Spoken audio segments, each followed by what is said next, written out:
Welcome back my dear friends. आज हम लोग इलेक्ट्रिसिटी में ही आगे बढ़ा रहे हैं टॉपिक। बड़ा महत्वपूर्ण और इंपॉर्टेंट चैप्टर हम डिस्कस कर रहे हैं। इसमें सबसे इंपॉर्टेंट जो आर्टिकल है वो है किरचॉफ के नियम।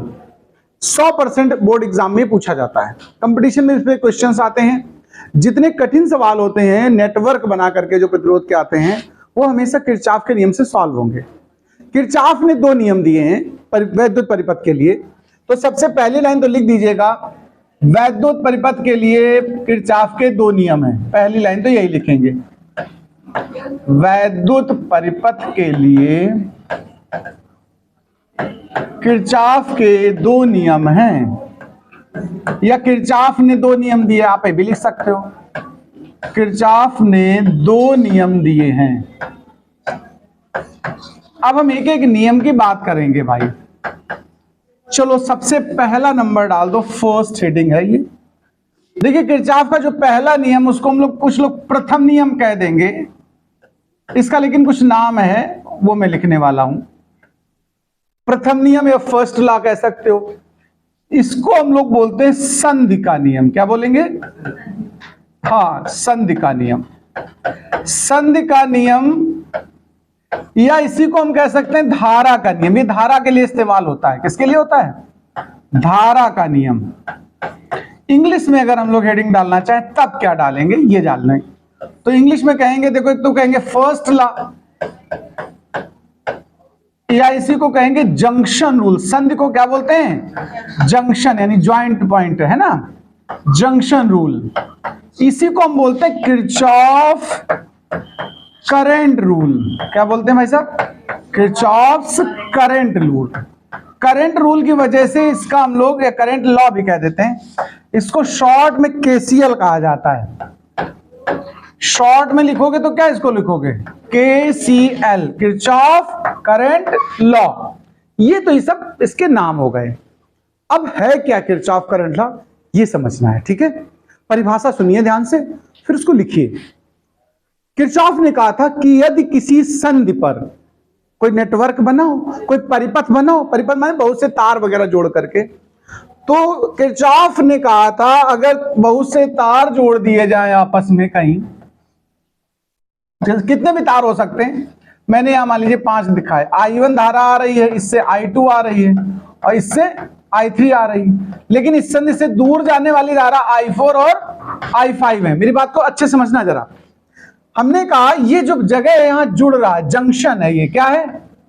अच्छा मैं एक प्रश्न पूछना चाहता हूं, ये बाद में पढ़ाएंगे, किरचॉफ का नियम तो पढ़ाते रहते फिजिक्स। तुम लोगों ने कभी देखा है स्टेशन के नामों में के आगे कहीं जंक्शन लिखा होता है, कहीं स्टेशन लिखा होता है, और कहीं सेंट्रल लिखा होता है? कानपुर सेंटर है, सुना कि नहीं सुना? अनवरगंज जंक्शन है, कहीं जैसे रावतपुर स्टेशन है। मेन हम यहां पर पूछना चाहते हैं स्टेशन और जंक्शन में क्या अंतर होता है। एक वर्ड होता है स्टेशन, ट्रेन में लिखना देखना प्लेटफॉर्म पे लिखा होगा, और कुछ जगह जंक्शन लिखा हो। लखनऊ जंक्शन है, लखनऊ क्या है? प्रयागराज जंक्शन है, रावतपुर स्टेशन है, कल्याणपुर स्टेशन है, मंधना जंक्शन है। मंधना क्या है? जंक्शन। मंधना जो लोग गए हो, कभी ना गए हो तो चले जाना टेम्पो पकड़ के। मंधना स्टेशन में जंक्शन लिखा है। क्या लिखा है? जबकि साइज के हिसाब से मंधना से बड़ा कल्याणपुर भी है और रावतपुर भी है, लेकिन ये जंक्शन है मंधना। तो बता सकता कोई जंक्शन और स्टेशन में क्या अंतर है किसी के मन में कोई बात? कोई नहीं बता सकता है? मैं बताता। हाँ बताओ। अरे सिटी और गांव से मतलब नहीं है, सुनो तरीका समझना जरा। मैं इसीलिए तो, ये क्वेश्चन एक्चुअली में जीके का प्रश्न है, जनरल नॉलेज में लोग पूछते हैं। जैसे सुनिए, अगर किसी स्टेशन में 2 तरफ ट्रेन की लाइन बन जाए जाने वाली, 2 या 3 या 4 मतलब, तो वो स्टेशन, जैसे यहां से 2 लाइन बन गई, देखो यहां से सिंगल आई थी, 2 या 3 आए और 2-3 चली जाएं, तो उसको हम जंक्शन कहते हैं। और जहां पर सिंगल लाइन ऐसे आके आगे बढ़ जाए, बस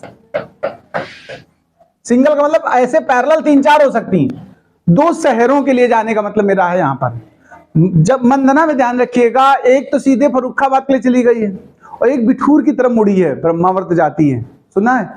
इसलिए वो जंक्शन हो गया, क्योंकि वहां से दो दिशाओं में ट्रेन जाने का रास्ता है, जबकि इस लाइन पे बाद बाकी सब स्टेशन है, कोई जंक्शन नहीं है।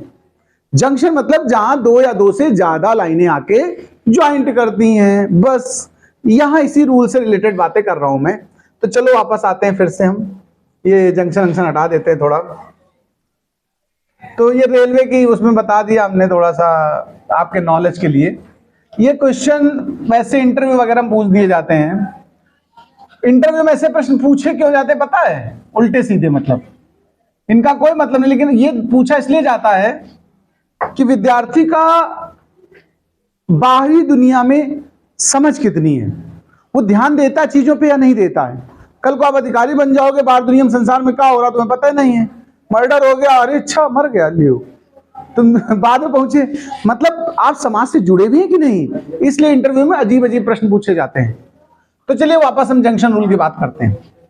तो बहुत से तार एक जगह जुड़े, किरचॉफ ने कहा था यदि संधि पर आने वाले कुछ तार हों और कुछ संधि से दूर जाने वाले हों, तो जितनी धारा संधि पर आती है उतनी ही संधि से दूर चली जाती है। यानी अगर सभी धाराओं का बीजगणितीय योग किया जाए, बीजगणितीय माने कुछ प्लस और कुछ माइनस, तो हमेशा शून्य प्राप्त होगा। क्या प्राप्त होगा? सरल भाषा में अगर हम कहें किरचॉफ के पहले नियम को ध्यान से सुनिएगा, सरल है, समझ में आ जाएगा। किसी भी संधि पर समस्त धाराओं का, समस्त माने आने वाली और जाने वाली, समस्त धाराओं का बीजगणितीय योग शून्य होता है। बीजगणितीय माने जो सिग्मा लगा है इसको बोलते हैं बीजगणितीय योग, जोड़। इससे उदाहरण से हम समझा देते हैं। अच्छा, आने वाली कौन कौन सी जरा बताओ? I1 I2 और जा कौन रही यहां से दूर? I4 और I5। तो जो आने वाली उनको हमने धन में लिख दिया, काय में लिख दिया है, और जाने वाली को ऋण में, और सबका टोटल बनेगा क्या? 0। आप अपने घर में 10-15 तार खींच के लाओ इधर उधर से धाराएं, और एक तार से पूरी धारा के लिए चली जाएगी। या आपके घर में एक ही तार तो आया होता मीटर के पास कि नहीं बताओ? फिर वहां से 20 लाइन भी डाल सकते हो आप? नहीं डाल सकते हो। लाने वाला 1, ले जाने वाले 20, बराबर रहता, लेकिन जितनी धारा आती उतनी 20 में बढ़ जाती, 25 में बढ़ जाएगी। इसका उल्टा भी सही है, 20 तारों से धारा आ रही हो, एक को दे दो, वो लेकर अकेला चला जाएगा। ठीक है, यानी संधि पर धारा कभी रुकती नहीं है, ना पैदा होती है और ना ही नष्ट होती है। धारा न पैदा होती ना नष्ट होती है। और धारा बनती किससे? आवेश से। यानी आवेश ना तो जन्म लेता है ना ही नष्ट होता है, जितना आता है उतना टोटल चला जाता है।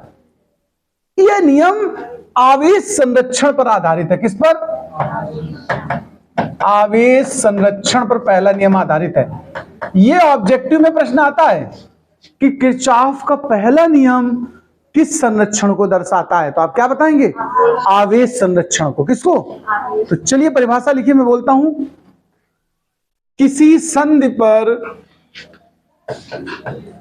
किसी संधि पर समस्त धाराओं का, समस्त के ब्रैकेट में लिख देना आने वाली तथा जाने वाली। यहां समस्त का मतलब ये है,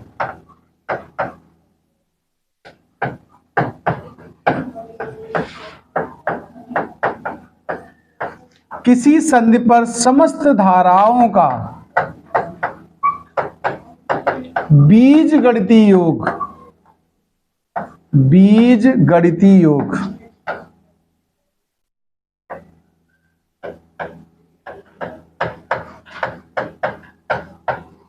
बीजगणितीय योग, इसको इंग्लिश में अगर कहें बीजगणितीय योग को तो बोलते हैं एल्जेब्रिक सम। क्या बोलते हैं?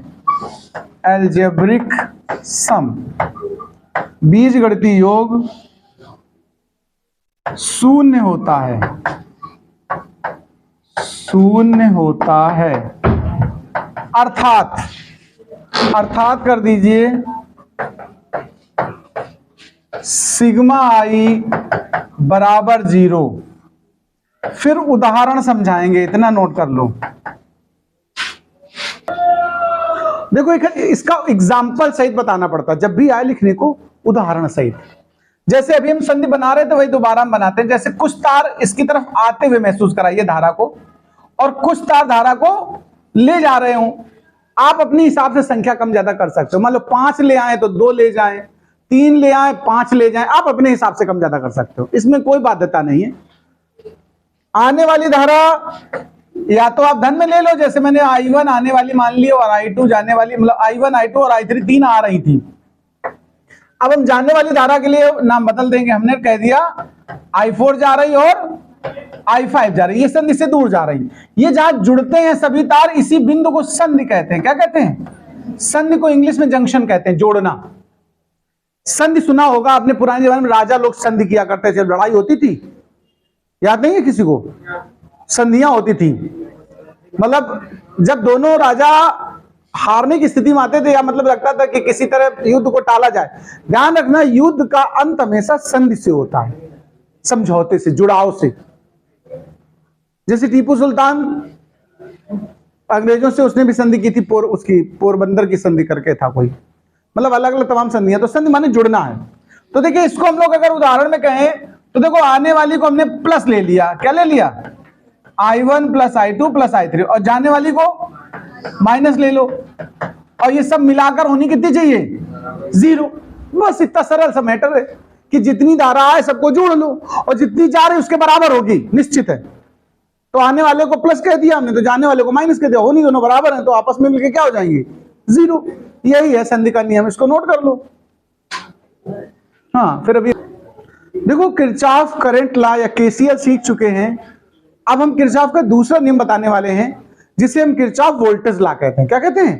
Kirchhoff voltage law. तो शॉर्ट में कहें तो केवीएल कहेंगे। इसी को हम लोग mesh rule, junction, mesh rule या लूप रूल भी कहते हैं। देखो आप हेडिंग डाल सकते हो, किरचॉफ का द्वितीय नियम, या बंद पास का नियम, केवीएल, या मेश रूल, या फिर लूप रूल। ये सब इसके नाम हैं, अनेक नामों से पहचाना जाता है। इसको समझिए, ये थोड़ा सा पुराने वाले नियम से कठिन है। कैसे समझेंगे जरा गौर से देखिएगा। इसके लिए हम पहले एक मेश बना रहे हैं जिससे आप समझ पाए आसानी से। देखिए एक प्रतिरोध ये लगा है और एक सेल लगा, यहां पर सेल या बैटरी लगा सकते हो। एक प्रतिरोध और लगा दिया हमने, फिर एक सेल लगा है, फिर एक प्रतिरोध और लगा दिया। इसमें हमने सेल नहीं लगाया है। ध्यान से बात को समझिएगा अच्छे से। ये बड़ी प्लेट है, ये छोटी प्लेट है। बड़ी प्लेट को हम पॉजिटिव कहते हैं और छोटी प्लेट को निगेटिव कहते हैं। ये सेल में पढ़ा चुका हूं मैं। इससे मान लीजिए पहले वाले सेल से जो धारा निकली वो I1 धारा है, कितनी? दूसरे वाले सेल से निकली वो I2 है। दोनों आपस में जब मिल जाएंगी तो यहां पहुंचेंगी, तो टोटल कितनी पहुंचेगी? I1 plus I2। इस प्रतिरोध को R1 कह दो, इसको R2 कह दो, इसको R3 कह दो। ये पहला सेल तो इसका विद्युत वाहकबल E1 कह दो, ये दूसरा सेल है तो इसके विद्युत वाहकबल को E2 कह दो। बहुत आराम से समझना जरा। यहां पर हम ये समझाना चाहते हैं कि क्लोज्ड मेश का मतलब क्या है। भाई देखो धाराएं तो ऐसे प्रवाहित हो ही नहीं है। ये जब धारा I1 और I2 दोनों मिली तो यहां पर कितनी बनी आकर के देखो, I1 प्लस I2। तो इस जगह जो पहुंचेगी वो भी तो I1 प्लस I2 ही तो पहुंचेगी। देखो जरा आप ध्यान से, भाई यही तो यहां से पार होके पहुंची। लेकिन इस जगह संधि है, देखो जंक्शन है कि नहीं है? 1 2 3 तार जुड़े हैं। जहां तार बहुत से जुड़े होते हो संधि होती है। यहां ध्यान रखने वाली बात है, जितनी धारा इस प्लेट से निकल के आई है इसको वापस उतनी ही चाहिए। तो ये वापस कितनी लेगा? I2।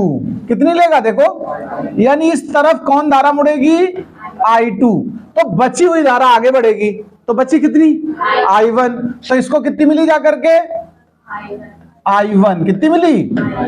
इस तरह से सर्किट में धारा बैलेंस करना जरूरी है। किरचॉफ का नियम लगाने से पहले जितनी धारा जिस सेल से निकले फाइनल में उसको वापस उतनी मिलनी चाहिए, ये ध्यान रखिएगा पहले तो।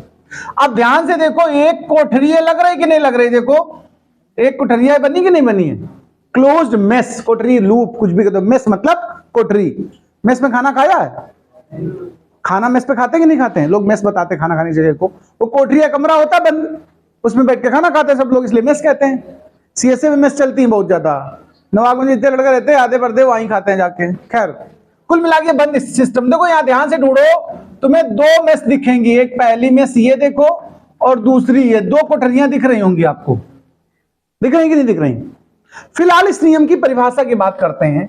किरचॉफ ने कहा था कि किसी बंद मेस में, बंद लूप में, बंद पास में धारा और प्रतिरोध के गुणनफल का बीजगणितीय योग, ध्यान से सुनना जरा, धारा को आई कहते हो, प्रतिरोध को आर कहते हो, आई और आर गुणा में लिख दिया तो हमने कहा ना धारा और प्रतिरोध का गुणनफल, और आगे लगा दिया सिग्मा, सिग्मा माने बीजगणितीय योग।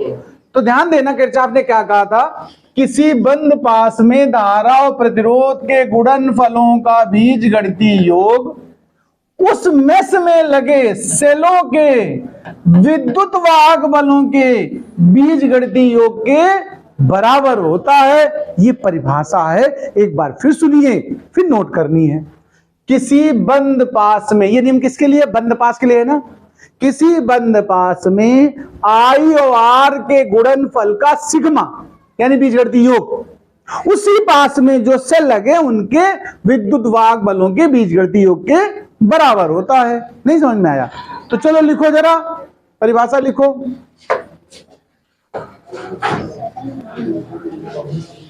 तो चलिए परिभाषा बोल देता हूं, लिख लीजिए आप।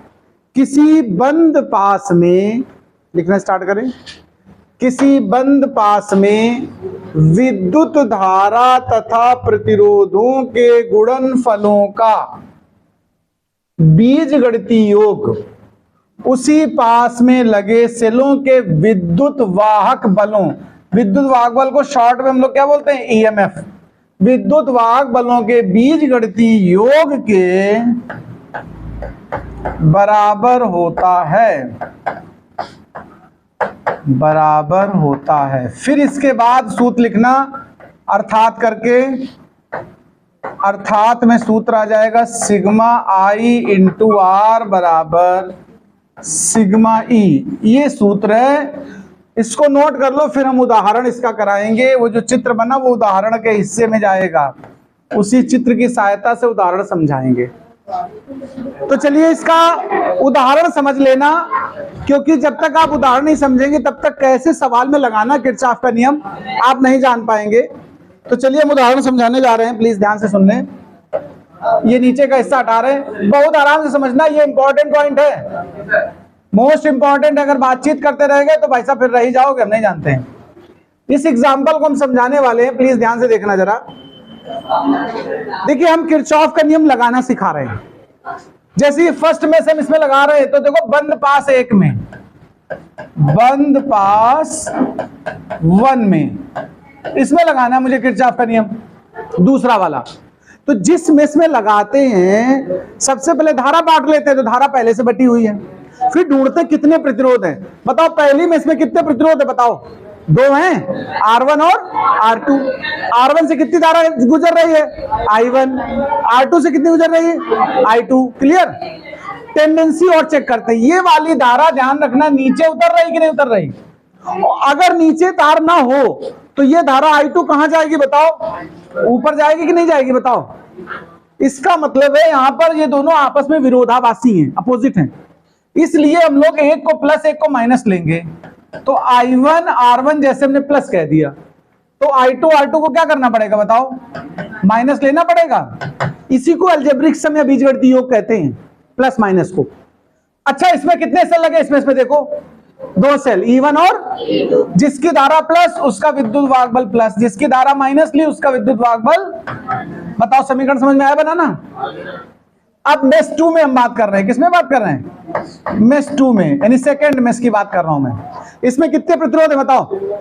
दो हैं। इसमें कितने प्रतिरोध हैं? दो, R1 और सॉरी R2 और R3। R2 से कौन सी धारा गुजर रही है? I2। R3 से कौन गुजर रही है?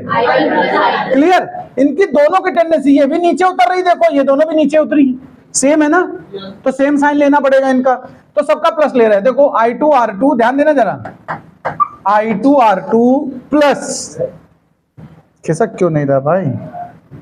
अच्छा प्लस लगा दो इसमें R3 के साथ गुजर रहा है ना, तो R3 ब्रैकेट में हम रख दे रहे हैं, देखो I1 प्लस I2। बराबर। अच्छा इसमें कितने सेल है बताओ, इस वाले में, नीचे वाले में एक सेल, कौन सा, E2। बस ये आ गया समीकरण 2। इस तरह जब समीकरण बना लेते हैं फिर इनको हल करते हैं आपस में, इससे तमाम चीजें निकाली जा सकती हैं। इतना आज रखते हैं, अगले दिन इसके बाद बात करेंगे।